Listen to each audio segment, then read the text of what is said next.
Assalamualaikum warahmatullahi wabarakatuh.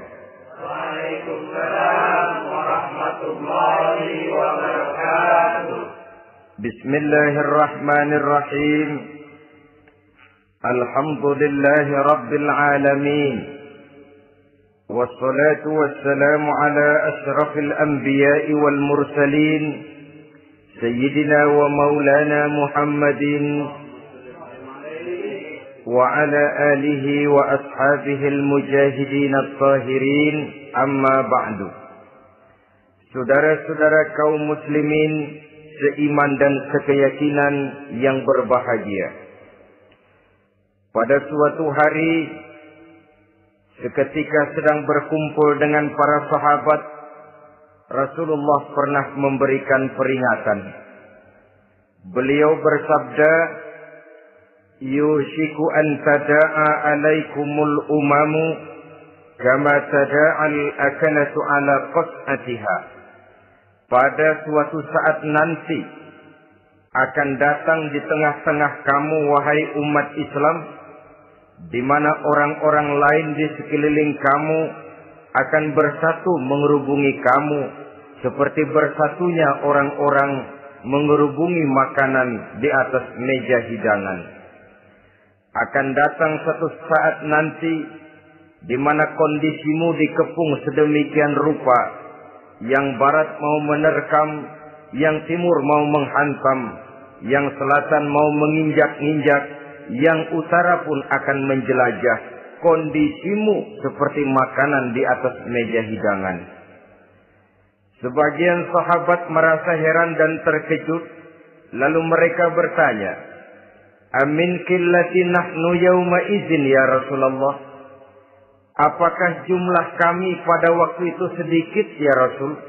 Kami sampai dikepung sedemikian rupa? Beliau menjawab, bal antum yawma izin katsir. Sama sekali tidak. Kamu tidak sedikit pada saat itu. Bahkan jumlahmu sangat banyak. Kamu adalah mayoritas. Walakinnakum ghusa'un ka ghusa'is sail. Tetapi keadaanmu saat itu persis seperti buih di lautan. Banyak tetapi centang perenang.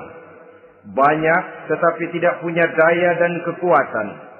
Banyak tapi dipermainkan gelombang lautan, dihempaskan ke tepian pantai tanpa punya makna dan arti.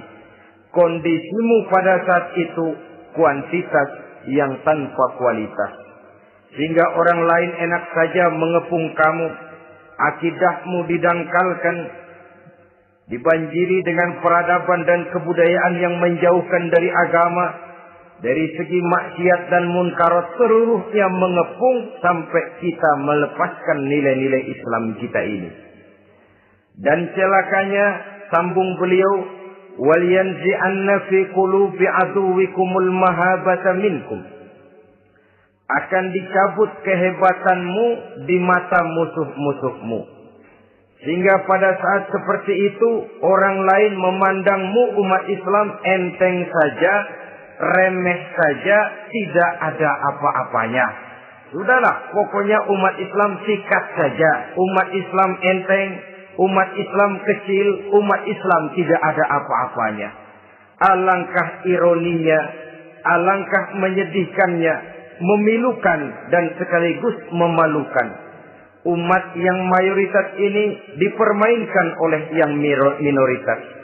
Umat yang jumlahnya terbesar, terbanyak, bahkan konon menurut catatan sampai 90%, tapi dipermainkan oleh mereka kelompok-kelompok kecil ini. Wal yakzifanna fi qulubikumul wahn. Pada saat itu di hatimu dicampakkanlah penyakit wahan. Sahabat kemudian bertanya, wa mal wahnu ya Rasulullah? Apakah penyakit wahan itu ya Rasul? Beliau menjawab, hubbud dunya wa karahiyatul maut. Penyakit wahan itu tidak lain hubbud dunya wa karahiyatul maut. Terlalu cinta kepada dunia dan terlalu takut kepada mati. Materialistis dan takut resiko. Dua penyakit inilah yang menyebabkan walaupun umat ini mayoritas, tapi dipermainkan oleh yang minoritas. Walaupun dia golongan terbesar, tapi nasibnya seperti makanan di atas meja makan. Dari segala macam penjuru mau menghantam dia. Saudara-saudara kaum muslimin yang berbahagia, ini merupakan analisa sosial bahwa pada satu saat nanti akan terjadi di tengah-tengah umat di mana kita dihantam dan diserbu dari segala macam penjuru. Akidah didangkalkan, peradaban dan kebudayaan dirusak, makanan dan minuman diracuni, pakaian ditelanjangi dan lain sebagainya, sampai kita melepaskan nilai Islam yang kita cintai ini. Kondisi sosial ini satu saat akan datang kepada kita. Demikian analisa dan peringatan dari Rasulullah sallallahu alaihi wasallam. Marilah sekarang kita melihat, adalah benar bahwa di zaman sekarang kita insya Allah tidak akan mengalami perang Badar sehebat yang pernah dialami oleh Rasul dan para sahabatnya. Tetapi sesungguhnya perang yang kita hadapi di zaman sekarang ini tidak kalah hebatnya dengan perang Badar, tidak kurang dahsyatnya dengan perang Uhud, tidak kurang ngerinya dari perang Khandaq. Hanya saja yang kita hadapi sekarang ini bukan ujung pedang, bukan ujung tombak, bukan ujung panah. Yang kita hadapi sekarang ini adalah perang akidah, perang ideologi, perang mempertahankan keyakinan. Yang kalau kita kalah sekarang, kita memang masih beragama. Tetapi anak kita, cucu kita, generasi yang akan hidup 5, 10, 20, 30 tahun yang akan datang, wallahu a'lam bissawab. Islam, saudara-saudaraku, tidak mungkin hilang dari dunia. Tetapi tidak mustahil Islam gulung tikar dari desa kita. Tidak mustahil Islam gulung tikar dari kampung dan kota kita, jikalau kita tidak menjaganya, jikalau kita tidak memeliharanya, bahkan jikalau kita tidak mewariskannya kepada anak-anak kita, generasi yang akan datang. Marilah kita mengingat sejenak bagaimana Islam di Spanyol yang pernah jaya, pernah mewarnai daratan Eropa, dan yang sekarang hanya sekedar tinggal ceritanya saja. Ini pernah diperingatkan oleh Rasul dalam satu hadis, sayati ala ummati zamanun la yabqal Islam illa ismun wala minal Quran illa rasmun. Akan datang satu masa di tengah umatku di mana pada masa itu Islam ada tapi hanya tinggal sekedar namanya saja, dan Quran pun ada tapi cuma sekedar tinggal tulisannya saja. Apabila kita tidak mewariskan ini kepada generasi yang akan datang, maka serbuan-serbuan dari berbagai macam penjuru dari hari ke hari semakin kita rasakan kehebatannya. Tidak mustahil sejarah Spanyol akan terjadi di desa kita, akan terjadi di kampung kita, akan terjadi di kota kita. Orang Spanyol, kalau mereka cerita kepada anaknya, mereka akan cerita, nak, di sini dulu ada masjid. Kapan, Pak? Dulu benar dah. Banyak orang Islam kalau hari Jumat pada sembahyang, kapan itu, Pak? Dulu sekali. Sekarang cuma sekedar tinggal ceritanya saja.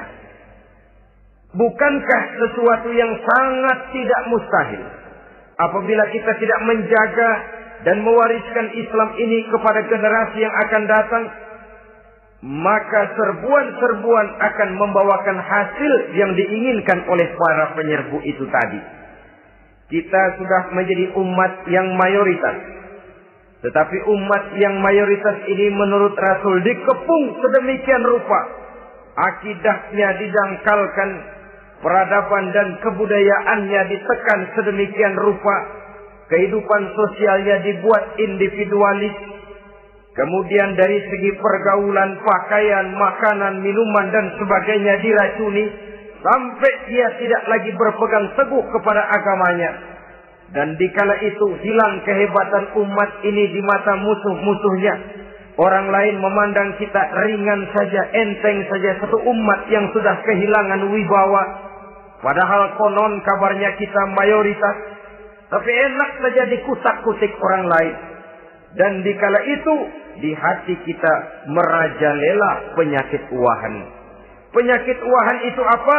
Pertama, hubbud dunia, terlalu cinta kepada dunia.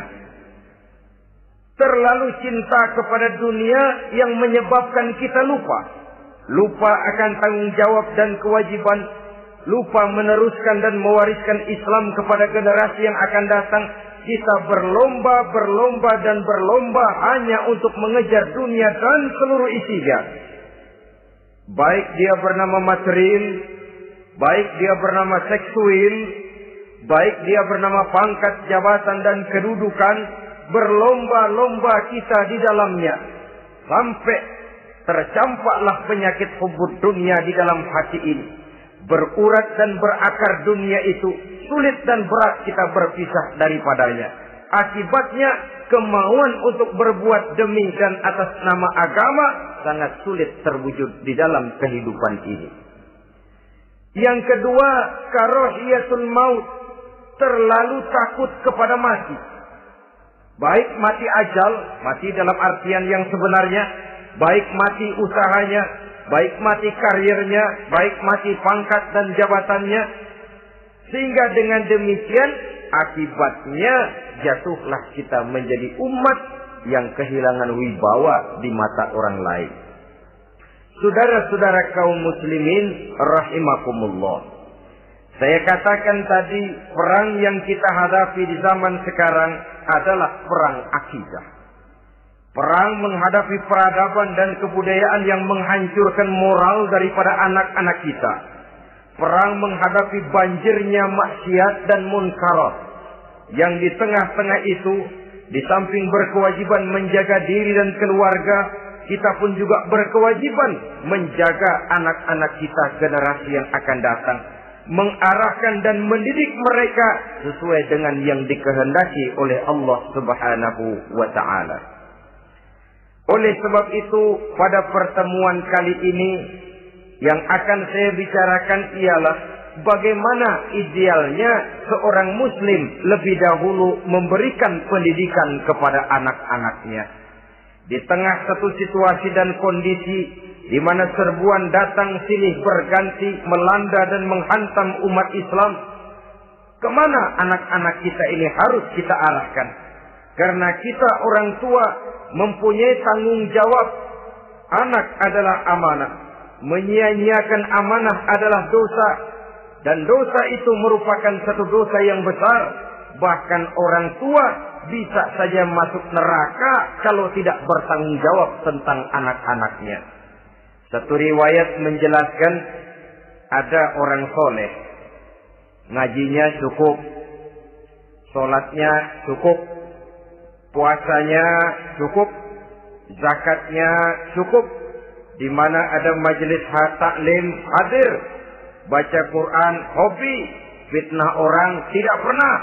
Di akhirat setelah disidang dia ternyata lebih banyak kebaikannya daripada kejahatannya.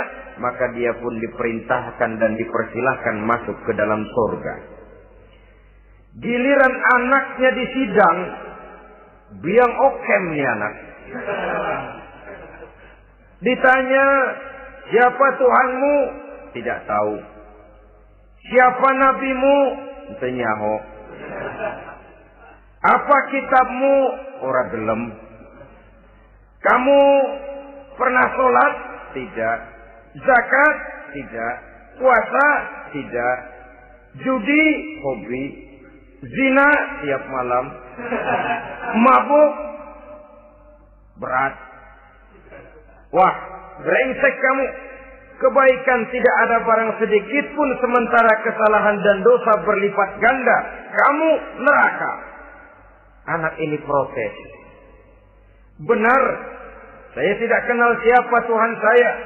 Saya tidak tahu siapa nabi saya. Saya tidak tahu kitab suci dan kiblat saya. Saya tidak sholat, tidak zakat, tidak puasa. Tiap malam saya judi, saya zina, saya mabuk. Tapi saya kerjakan semua itu karena saya tidak tahu dan orang tua saya tidak pernah memberitahu saya. Dia enak-enakan hadir di majelis taklim, saya nyekek botol, didiemin saja. Dia enak-enakan baca Quran, saya zina, didiamkan saja. Saya bukan tidak mau, orang tua saya sama sekali tidak pernah mendidik saya. Dia mau benar sendiri. Maka kalau sekarang saya harus masuk ke dalam neraka, saya menuntut agar orang tua saya ikut sama-sama bergabung dengan saya ke dalam neraka. Gara-gara dia tuh saya jadi begini. Orang tuamu yang mana? Tuh, yang barusan mau ke surga. Ini orang tua yang sudah mau berangkat ke surga dipanggil. Sebentar dulu, Mas. Ini benar anak kamu? Iya, Pak. Waktu di dunia kamu tidak pernah ajarin dia ngaji? Sampai dia tidak kenal Tuhannya, tidak kenal nabinya, tidak kenal kiblat dan kitab sucinya? Iya, Pak. Dia tidak sholat, kamu diamkan saja. Dia tidak puasa, tidak zakat, kamu bersikap masa bodoh. Bahkan dia judi, dia zina, dia mabuk, kamu pun berdiam diri saja. Iya, Pak. Tahukah kamu bahwa anak ini adalah amanah? Menyia-nyiakan amanah artinya khianat. Dan khianat adalah dosa yang sangat besar. Kamu tidak bertanggung jawab. Maka kamu, anakmu, gabung ke dalam neraka. Saudara-saudara kaum muslimin rahimakumullah. Itu sebabnya Allah pesan benar-benar, ya ayyuhalladzina amanu qu anfusakum wa ahlikum nara. Hai orang-orang yang beriman, jaga dirimu dan keluargamu, istri, anak, orang-orang yang menjadi tanggung jawab dan kewajiban kita, jaga dan pelihara mereka dari api neraka. Saudara-saudara kaum muslimin, lalu kalau kita orang-orang tua yang hidup di zaman sekarang ini sudah sering beristighfar, mengurut dada, melihat situasi, membaca peta keadaan, konon tantangan yang akan dihadapi oleh anak-anak kita 15, 20, 25 tahun yang akan datang jauh lebih berat dari apa yang kita hadapi sekarang ini. Maka adalah wajar jika kita sebagai orang tua yang cinta kepada agama, cinta kepada anak-anak kita, berpikir untuk mewariskan nilai-nilai yang luhur ini kepada anak-anak kita generasi yang akan datang. Bagaimana pada mulanya kita harus mendidik mereka? Mari kita telusuri apa yang dicontohkan oleh Al-Quranul Karim. Orang-orang tua bijaksana yang diceritakan dalam Al-Quran, kalau sudah berpikir tentang anak-anaknya generasi yang akan datang, pendidikan pertama yang diberikan kepada anaknya ternyata adalah persoalan akidah. Nabi Ibrahim, pertanyaan yang paling merisaukan beliau buat anak cucunya ialah, ma ta'buduna min ba'di. Saudara bisa lihat surah Al-Baqarah ayat 133. Anak-anakku, kalau pada satu saat nanti aku, ayahmu ini sudah tidak ada lagi, meninggalkan kamu semua, meninggalkan kehidupan dunia ini, ma ta'buduna min ba'di, apa yang akan kamu sembah nak kalau ayah sudah tidak ada lagi? Jikalau ayahmu sekarang masih rajin ke masjid, melakukan rukuk dan sujud, i'tikaf dan membaca Quran, kalau satu saat ayahmu meninggalkan dunia ini, masihkah engkau mau ke dalam masjid? Masihkah engkau rukuk dan sujud? Masihkah engkau i'tikaf? Ma ta'buduna min ba'di, apa yang akan kamu sembah kalau aku ayahmu tidak ada lagi nak? Ditanamkan bukan hanya keyakinan bertauhid, sekaligus juga menyembah kepada Allah yang kita yakinkan dengan tauhid itu tadi. Bukankah berbeda dengan kita kebanyakan orang tua sekarang? Kita tidak pernah berpikir masa buduna min ba'di. Kalau bapak tidak ada, kamu nyembah apa nak? Kita orang tua sekarang pagi-pagi malah berpikir masa kuluna min ba'di.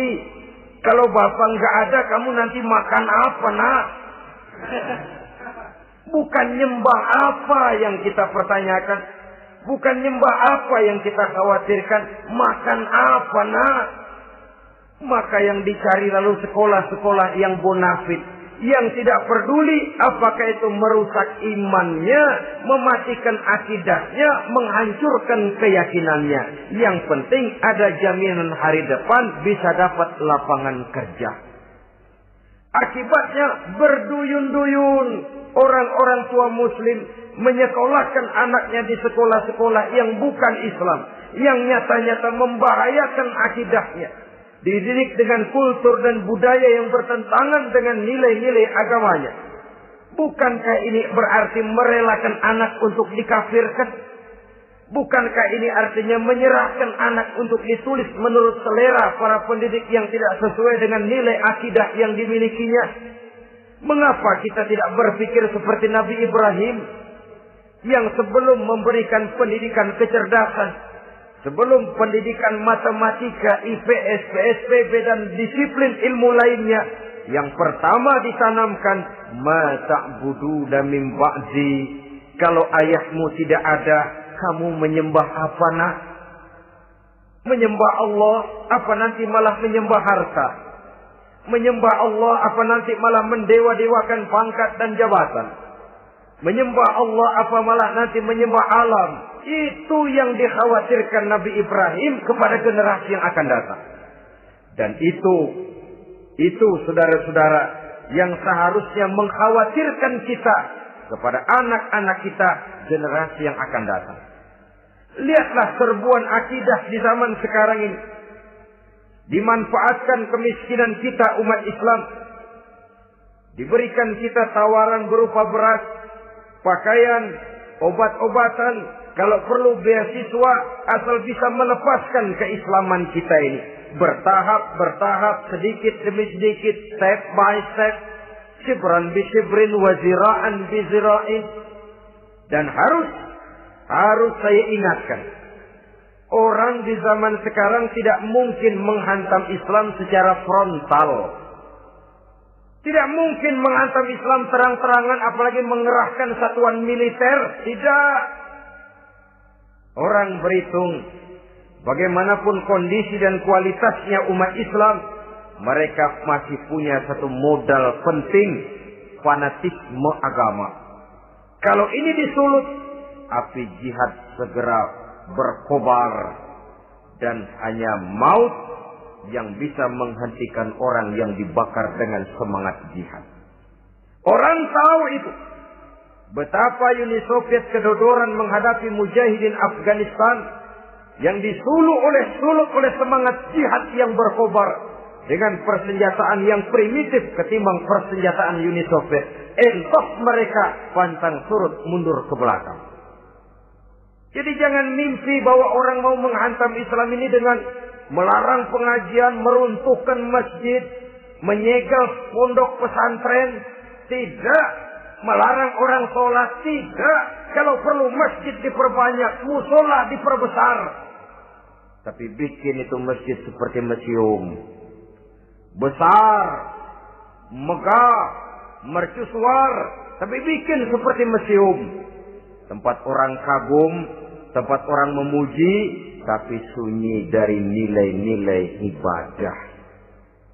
Saudara-saudara kaum muslimin, untuk sampai kepada penghantaman akidah, jalan yang paling mudah dirintis sekarang ini secara bertahap dan sistematis memisahkan umat Islam dari Islamnya. Biarkan mereka bernama Muslim.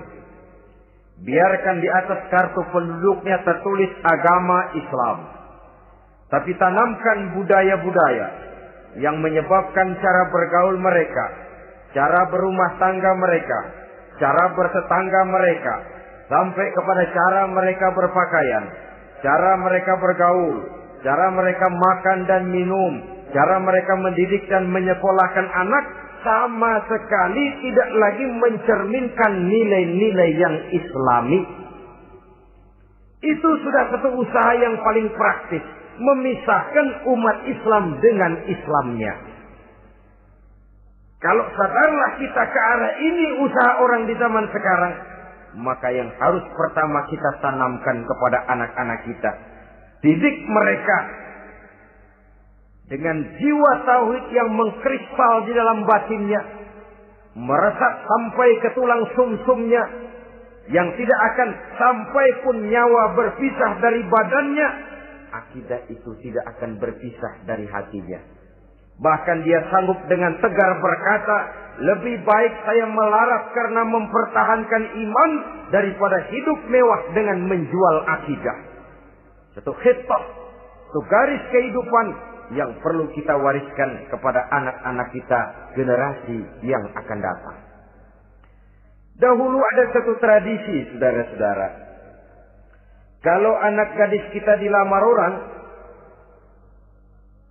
lalu bertanya, anakmu mau ngelamar gadis saya, apa sudah khatam Quran berapa kali?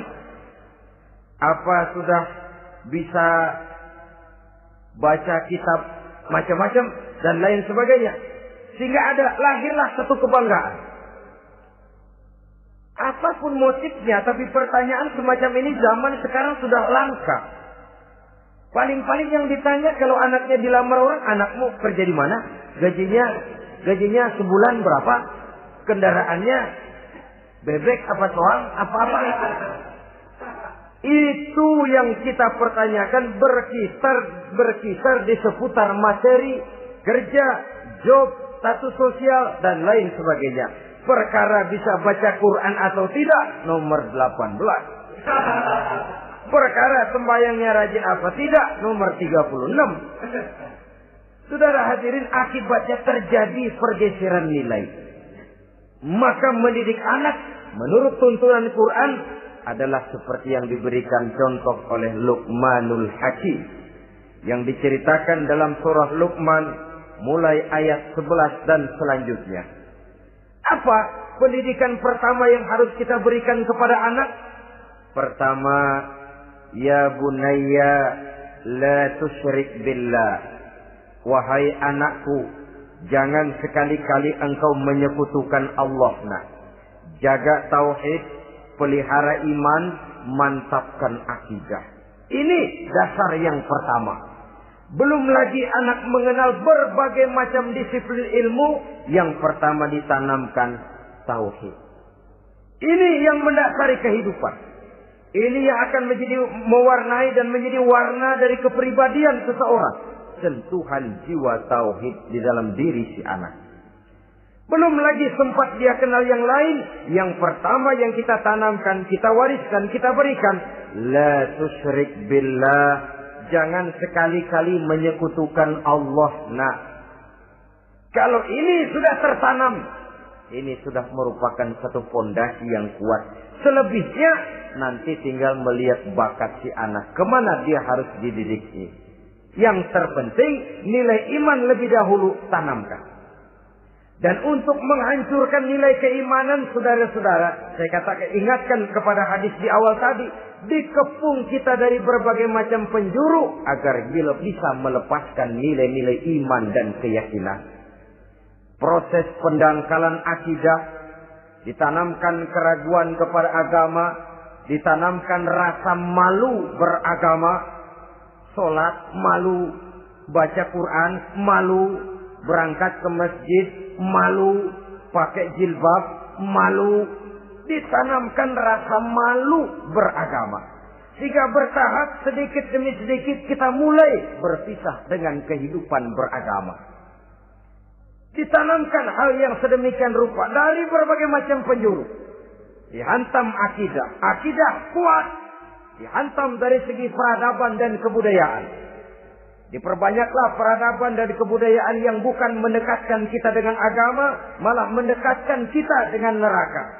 Menjauhkan kita dari agama, menjauhkan kita dari nilai-nilai luhur yang diwariskan oleh orang-orang tua kita terdahulu. Adalah kewajiban kita yang pertama, mendidik anak, menanamkan roh, jiwa, dan semangat tauhid di dalam diri mereka. Saudara-saudara kaum muslimin rahimakumullah. Kenapa kita lebih dahulukan menanamkan jiwa, roh, dan semangat tauhid ini kepada anak-anak kita? Pertama, kita tidak hanya ingin sekedar mempunyai anak yang pintar, tetapi lebih daripada itu kita pun ingin mempunyai anak yang benar. Segala macam disiplin ilmu, segala macam bentuk penalaran ilmiah dan pengisian intelektualitas manusia mungkin di satu sisi akan membuat dia pintar, tapi di sisi lain belum tentu akan membuat dia benar. Nabi pernah memberikan peringatan, "Man izdada ilman wa lam yazdad huda, lam yazdad minallahi illa bu'da." Orang yang hanya bertambah ilmu pengetahuannya, tapi tidak bertambah hidayah dari Allah, tidak makin mantap keimanannya, maka seluruh nilai-nilai ilmunya hanya akan menjauhkan dia dari Allah Subhanahu wa ta'ala. Dan adalah lebih merupakan azab daripada nikmat kalau kita diberikan ilmu pengetahuan yang hanya akan menyebabkan kita semakin jauh dari Allah Subhanahu wa ta'ala. Yang kedua, sesungguhnya roh, jiwa, dan semangat tauhid yang melekat dalam diri anak pada puncaknya akan melahirkan satu disiplin murni yang tumbuh dari dalam dirinya sendiri, di mana si anak dalam kehidupannya merasakan dimanapun dia berada, kemanapun dia pergi, ia selalu merasakan kehadiran Allah dekat dalam hidupnya. Ia sadar sesadar-sadarnya bahwa tidak ada satu perbuatan yang bagaimanapun kecilnya yang bisa disembunyikan dari kekuasaan Allah Subhanahu wa ta'ala. Yang ketiga, dengan penanaman roh, jiwa, dan semangat iman ini, maka diharapkan anak-anak nanti pada pertumbuhannya sanggup mengendalikan hawa nafsunya. Dengan kata lain, bahwa penanaman jiwa tauhid, penanaman roh dan semangat keimanan ini merupakan kondisi dasar yang harus dilakukan sebelum yang lain-lainnya. Kemudian pendidikan kedua yang diberikan oleh Al-Quran melalui contoh dan model dengan Luqmanul Hakim ini, setelah menanamkan tauhid, ditanamkanlah kepada si anak ini rasa hormat kepada orang tuanya. Wa wasainal insana biwalidayhi, dan kami wasiatkan kepada manusia untuk berbakti kepada ibu bapaknya. Hamalathu ummuhu wahnan ala wahnin, karena ibunya telah mengandungnya dengan kepayahan di atas kepayahan. Maksudnya dengan kepayahan dan kelelahan yang berlipat ganda. Sehingga ketika Rasul ditanyakan orang, "Ya Rasul, siapa yang paling harus saya taati di dunia ini?" Beliau menjawab, "Ibumu." Kemudian, "Siapa lagi ya Rasul?" "Ibumu." Setelah itu, "Siapa lagi ya Rasul?" "Ibumu." Dan kemudian, "Siapa ya Rasul?" "Bapakmu." Ibu, ibu, ibu, bapak. Bahkan al-jannatu tahta aqdamil ummahat, surga berada di bawah telapak kaki ibu. Bagaimana menanamkan rasa hormat kepada orang tua di hati anak? Tentu yang pertama, bagaimana orang tua bisa memberikan keteladanan. Marilah kita sebagai orang-orang tua ini menyadari bahwa sebelum anak kenal sekolah dasar, sebelum anak kenal TK, ibtidaiyah, sanawiyah, sampai kepada perguruan tingginya, yang pertama dia kenal adalah lingkungan rumah tangganya, gurunya adalah ibu bapaknya. Di sini berlakulah apa yang dinamakan keteladanan. Keteladanan jauh lebih berhasil daripada sekedar teori-teori yang muluk. Keteladanan jauh lebih berhasil daripada berbagai macam indoktrinasi dan penataran. Kurangnya keteladanan akan menyebabkan anak mencari pola.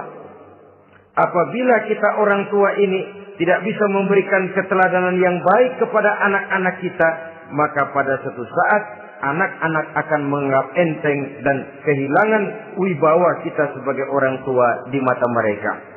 Dikala itu akan sangat sulit kita membentuk kepribadian mereka. Bukankah di zaman sekarang ini kita banyak mengalami krisis wibawa, krisis figur? Ada yang karena rapotnya merah melulu, gurunya dikeroyokin. Pak guru pulang sekolah dicegat. Bahkan nyaris ada orang tua pernah dibunuh oleh anaknya sendiri. Dan lain sebagainya, kasus-kasus yang sebenarnya tidak perlu terjadi. Karena memang bukan saja bertentangan dengan nilai budaya kita sebagai bangsa, tapi juga bertentangan dengan ajaran agama kita sendiri. Krisis wibawa, krisis figur, yang juga akibatnya harus kita sadari banyak faktor yang membentuk kepribadian anak. Pergaulannya, yang dibacanya, yang ditontonnya, yang disaksikannya di dalam kehidupan. Benar kita menyekolahkan mereka, tapi berapa jam mereka di sekolah? 6 jam, 7 jam paling lama. Sedangkan mereka hidup satu hari satu malam 24 jam. Kalau cuma 7 jam di sekolah, ini berarti lebih banyak dia di luar sekolah. Dan di luar sekolah itu artinya ya rumah tangganya, ya temannya, ya lingkungan di mana dia tinggal, yang seluruhnya sangat besar pengaruhnya dalam ikut membentuk kepribadian anak-anak kita. Saya katakan tadi, di samping kita menghadapi perang akidah, kita pun berhadapan di dalam perang menghadapi peradaban dan kebudayaan yang bukan saja menjauhkan kita dari agama, tetapi sanggup menghancurkan moral daripada anak-anak kita. Secara pribadi, saudara-saudara, saya iri, saya kagum misalnya dengan kemajuan yang diperoleh oleh negara tetangga kita, Jepang misalnya. Padahal tahun 45 ia pun hancur lebur oleh meledaknya atom di Hiroshima dan Nagasaki. Tapi bagai satu tenaga raksasa kemudian Jepang bangkit. Menjadi satu negara superpower di Asia. Bahkan gurunya saja Amerika sekarang ini kewalahan menghadapi perang dagang dengan Jepang ini. Dan yang menarik, Jepang bisa maju dan modern dengan tetap menjadi Jepang. Tanpa harus kehilangan identitasnya sebagai satu bangsa. Tanpa harus kehilangan kepribadiannya sebagai satu bangsa. Sebagai negara yang sedang berkembang, kita sering latah. Kita ingin meniru Barat, tapi bukan teknologinya, westernisasinya yang kita tiru. Bukan isinya, kulitnya yang kita ambil. Akibatnya apa? Modernnya belum, orangnya sudah Barat. Bergaulnya sudah cara Barat, berumah tangganya sudah cara Barat, berpakaiannya sudah cara Barat, mendidik anaknya sudah cara Barat. Di mana ketemu orang tua cukup hello daddy. Kulitnya kita ambil, sementara isinya kita campakkan. Ironi dan menyedihkan. Padahal kita sesungguhnya bisa maju dan modern. Bisa mengejar segala ketinggalan dan keterbelakangan kita. Dengan tetap menjaga nilai-nilai luhur budaya kita sebagai satu bangsa. Mengambil isinya. Dan kalau memang tidak perlu, lalu mencampakkan kulitnya. Pengaruh peradaban dan kebudayaan yang menghancurkan moral daripada anak-anak kita. Oleh pesatnya arus teknologi. Oleh pesatnya arus komunikasi. Di mana hal-hal yang terjadi di belahan dunia lain dapat kita saksikan hari ini juga melalui layar televisi yang terjadi di Amerika, di Eropa, di Afrika, di ujung dunia yang paling ujung sekalipun. Di ujung dunia yang paling ujung, hari ini kejadian, hari ini sudah bisa kita saksikan. Pesatnya arus komunikasi, kalau jatuh ke tangan anak-anak kita yang belum mempunyai filter, daya saring positif, akan dicerna oleh mereka tanpa memilah dan memilih. Akibatnya orang kampung bilang kelolodan. Makan nggak dikunyah lagi. Tentu saja akhirnya kelolodan. Dan kalau sudah kelolodan, menyusahkan kita seluruhnya. Oleh karena itu budaya menghormati orang tua perlu dijaga, perlu dipelihara dan diwariskan kepada anak-anak kita. Tali silaturahmi sehingga ada respeknya kepada orang tuanya. Jangan bapaknya dianggap CS, ibunya dianggap CS, kakeknya dianggap CS. Hilang rasa respek, hilang rasa menghormati. Sementara orang tua sendiri tidak bisa memberikan keteladanan, kurang mendapat perhatian dan lain sebagainya. Apalagi kalau baik ibu maupun bapak adalah orang-orang karier yang setiap hari sibuk menghadapi tugas masing-masing. Bapak sibuk rapat, pindah kantor sana kantor sini, ibu sibuk arisan, besarlah anak-anak di tangan pembantu dan lain sebagainya, sehingga dia merasa kurang mendapat perhatian, dan ini akan ikut membentuk warna dari kepribadian yang dimilikinya. Sampai kepada pelosok-pelosok desa, jaringan televisi memang menguntungkan. Tapi kalau sudah sampai kepada menayangkan budaya-budaya yang tidak sesuai dengan pola di mana mereka tinggal, pola lingkungannya, dan ingin mereka terapkan dalam kehidupan, ironi dan menyedihkan. Maka sering dikatakan, jikalau ABRI masuk desa, rakyat beruntung. Jikalau listrik masuk desa, rumah jadi terang. Jikalau koran masuk desa, rakyat jadi cerdas. Jikalau hakim masuk desa, rakyat lalu sadar hukum. Tapi jikalau maksiat dan munkarat masuk desa, minuman keras masuk desa, judi masuk desa, pelacuran masuk desa, rakyat tentu kiamat. Dan kita harus punya budaya untuk memilah dan memilih, mempunyai filter untuk jadi daya saring positif. Oleh karena itu, saudara-saudara, tahap kedua setelah menanamkan jiwa tauhid kepada anak, tanamkan rasa hormat kepada orang tuanya. Orang tua itu ibu bapaknya, orang tua itu guru-gurunya yang mengajarkan dia, atau yang dianggap tua yang lebih senior dari dia.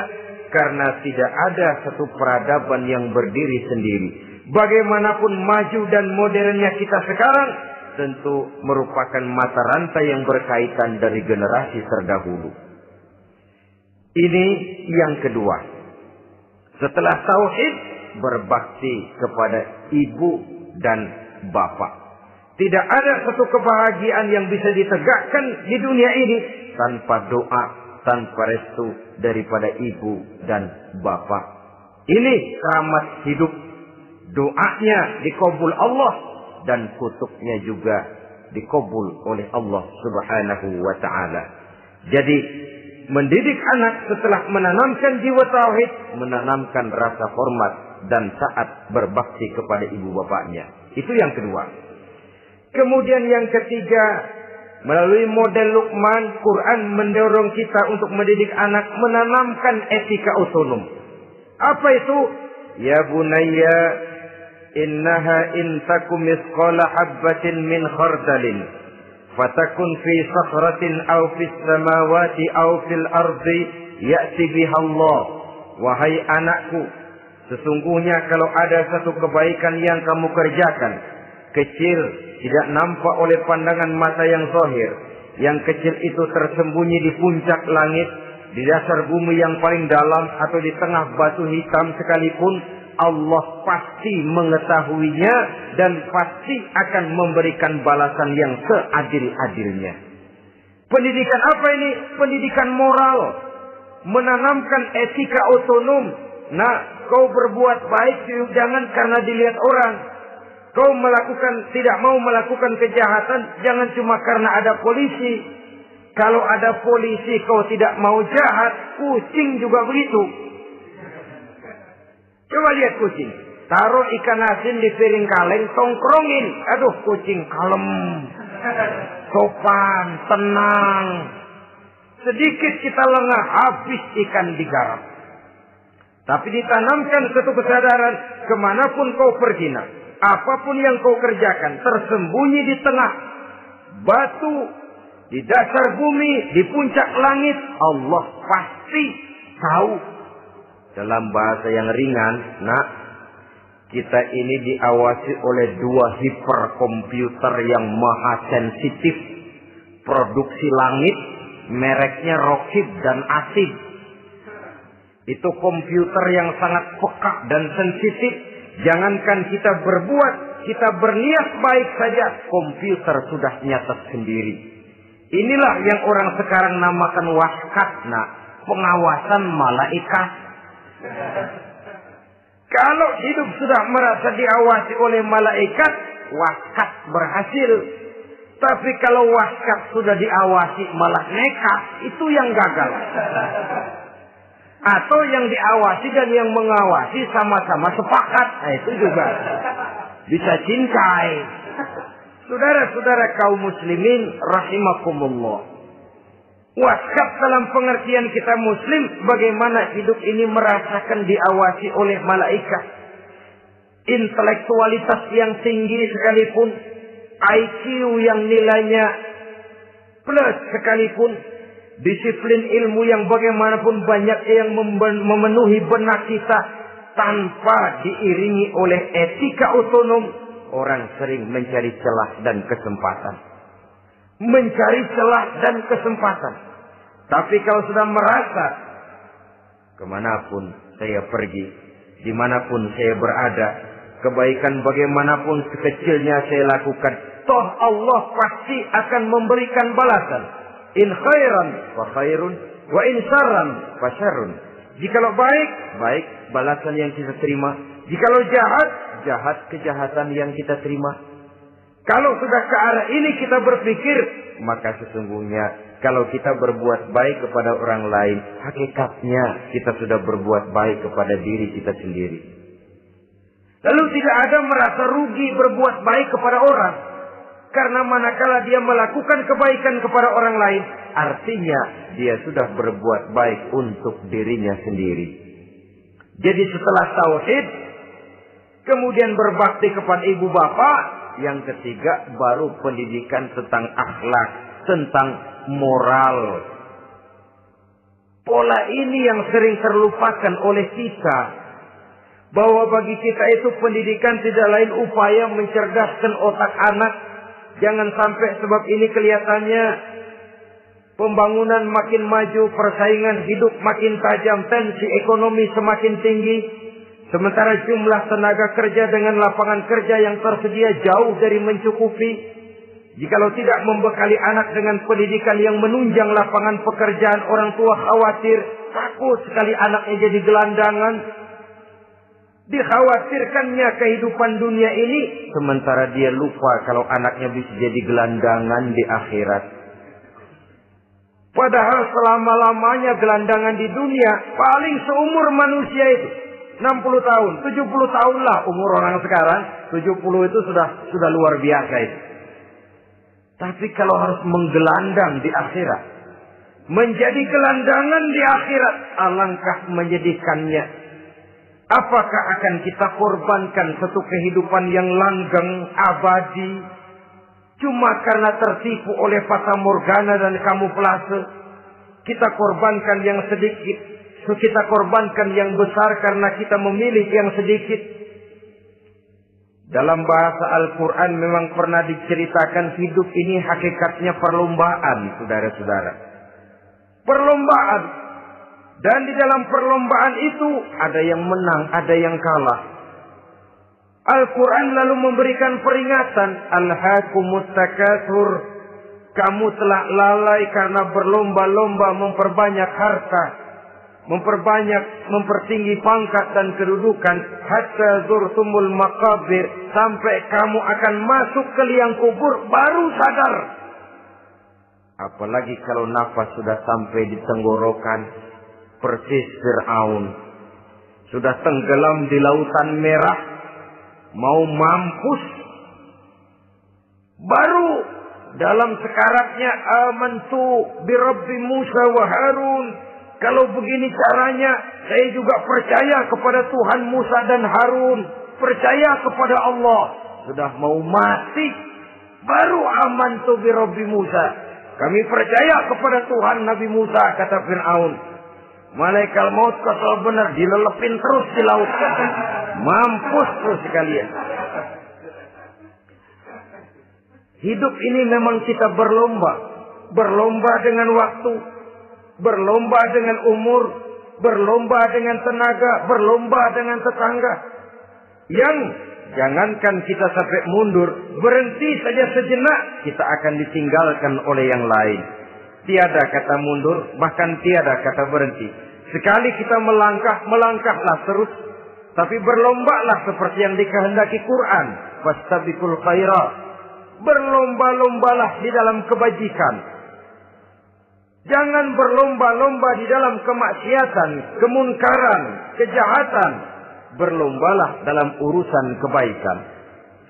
Saudara-saudara kaum muslimin rahimakumullah. Tauhid, berbakti kepada ibu bapa, kemudian pendidikan tentang moral.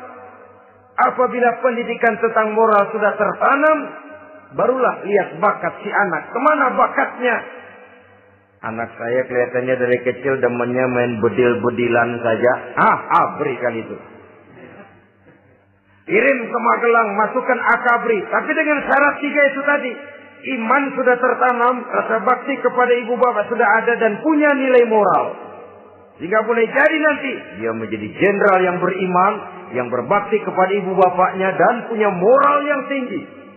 Kan lebih baik rakyat rendah tapi akhlaknya tinggi daripada pejabat tinggi tapi moralnya rendah. Jauh lebih baik rakyat rendah punya moral tinggi ketimbang pejabat tinggi punya moral rendah. Nilai moral ini yang jadi ukuran dan barometer di masyarakat. Yang ini yang sering kita lupakan. Bahwa kehancuran satu bangsa dimanapun di dunia ini selalu dimulai dengan kehancuran moral daripada bangsa itu sendiri. Sekarang membina nilai moral ini berat. Gadis kita, remaja, putri diberikan pakaian jilbab, mungkin dia sendiri masih setengah-setengah. Ditambah lagi oleh ledekan temennya. Jilbab lah kuno. Bau surga lah, bau masjid lah, bau menyan lah.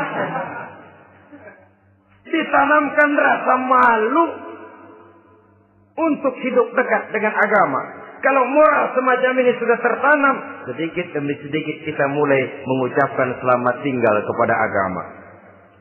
Dan kemalangan apa yang lebih malang kalau kita sudah jauh dari agama ini?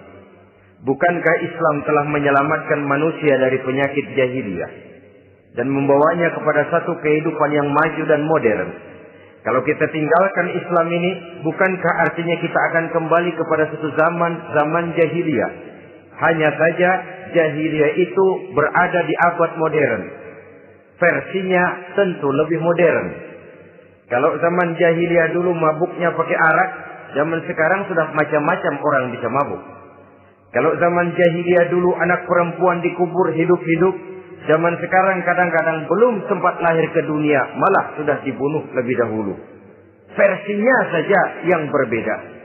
Kalau di zaman jahiliyah dahulu manusia menyembah batu yang bernama Latta, Uzza, Manat dan Hubal. Di zaman jahiliyah modern sekarang ini orang sering menyembah kepala bagiannya, sering menyembah atasannya, sering menyembah komputer, sering menyembah teknologi modern yang lebih diyakininya daripada Allah sebagai keyakinan sentral di dalam hidupnya. Saudara-saudara kaum muslimin rahimakumullah. Jadi yang ketiga, nilai moral yang ditanamkan kepada anak-anak kita supaya dia bisa menghadapi tantangan-tantangan hidup yang semakin berat ini dengan tetap berpegang teguh kepada nilai-nilai moral yang diwarnai oleh jiwa keimanannya yang bersumber dari ajaran agamanya. 3. Kemudian yang keempat, barulah tatanan kehidupan sehari-hari. Apa kata Luqman? Ya bunayya aqimis shalah. Setelah bertauhid, berbakti kepada ibu bapa, punya nilai moral. Ya bunayya aqimis shalah. Nak, dirikan salat. Rumah tangga muslim. Anak berumur 7 tahun sudah berani meninggalkan salat. Kata Nabi, pukul. Bukan untuk menyakiti, untuk mendidik. Karena sayang kepada anak. Saudara-saudara, kita khawatir betul kepada anak. Kalau dia pulang dari sekolah, buru-buru kita sebagai orang tua bertanya, sudah makan nak? Sudah istirahat nak? Tapi jarang kita sebagai orang tua melontarkan, sudah sholat nak? Bahkan kita bisa memberikan sugesti kepada anak. Nah, kalau kau naik kelas 1 sampai naik ke kelas 2, bapak beliin sepeda. Tamat SD nak, motor. Tamat SMP nak, ke Bali juga. Tamat SMA nak, Singapura. Saudara-saudara, tapi kalau untuk urusan sholat misalnya, kita tidak pernah memberikan sugesti kepada anak-anak kita. Nah, kalau kau hafal Fatihah lengkap dengan artinya, bapak beliin sepatu. Nah, kalau kau bisa sholat dengan baik, cukup syarat rukunnya, bapak beliin sepeda. Ada rangsangan, ada sugesti yang membuat anak lebih tergerak untuk hidup dalam suasana keagamaan. Ya bunayya aqimis shalah, nak dirikan sholat. Sebab ini sandaran vertikal yang paling langsung antara manusia dengan Tuhannya. Menyadari bahwa sepanjang yang bisa dilakukan oleh manusia hanyalah berusaha dan kepastian sepenuhnya ada di tangan Allah. Dengan sholat kepribadianmu diperteguh. Dengan sholat sandaran vertikalmu kepada Allah diperkuat. Dan pada waktunya nanti Al-Quran memberikan bimbingan. Hendaklah minta tolong kepada Allah dengan sabar dan tetap mendirikan sholat. Ya bunayya aqimis sholat. Setelah itu, wa'mur bil ma'rufi wanha 'anil munkar. Tegaklah membina yang ma'ruf, tegaklah mencegah yang munkar. Ini sikap hidup sudah. Sholat tadi tugas hidup. Lalu sikap hidup tampil di tengah masyarakat, membina yang ma'ruf, mencegah yang munkar sesuai dengan kesanggupan masing-masing. Bukankah setiap kita kepingin punya anak yang bermanfaat, setidaknya bagi keluarganya, syukur kalau bisa bagi lingkungannya, bagi masyarakat, bangsa dan negaranya. Dan satu di antara tanda orang yang bermanfaat, kalau dia bisa hidup menjadi penganjur yang ma'ruf dan pencegah yang munkar. Dan itu kalau tidak ada hidayah, sulit orang mau melaksanakan itu. Sebab apa? Ada kecenderungan belakangan ini di mana agama dianggap urusan pribadi. Sehingga orang lalu sering bilang, jangan bawa-bawa agama dah, itu kan bukan urusan agama. Ini sudah ciri berpikirnya sekuler. Jangan bawa-bawa agama. Agama urusan pribadi. Artinya orang mau sholat mau enggak, jangan bilang apa-apa dah. Urusan dia sendiri ya. Dia mau puasa dia enggak, merdeka saja, urusan pribadi. Agama bukan persoalan pribadi. Apalagi jika sudah menyangkut amar ma'ruf dan nahi munkar. Siap menegakkan yang baik, mencegah yang munkar untuk tegaknya suatu masyarakat yang diwarnai oleh kebaikan dan terhindar dari segala macam kejahatan. Dan terus ayat-ayat selanjutnya mencerminkan sikap hidup. Namun yang intinya cara mendidik anak yang baik yang dicontohkan oleh Al-Quran dengan Luqmanul Hakim sebagai model. Pertama, tanamkan tauhid. Yang kedua, tanamkan rasa hormat dan berbakti kepada ibu bapaknya. Yang ketiga, tanamkan moral, nilai akhlak yang tinggi. Setelah itu yang keempat, biasakan hidup dalam suasana keagamaan. Kontrollah sholatnya, kontrollah baca Qur'annya, kontrollah puasanya di bulan Ramadan. Ajaklah anak-anak sholat berjamaah. Sehingga dengan demikian dia terbiasa oleh satu suasana yang mendekatkan dia dengan nilai agamanya.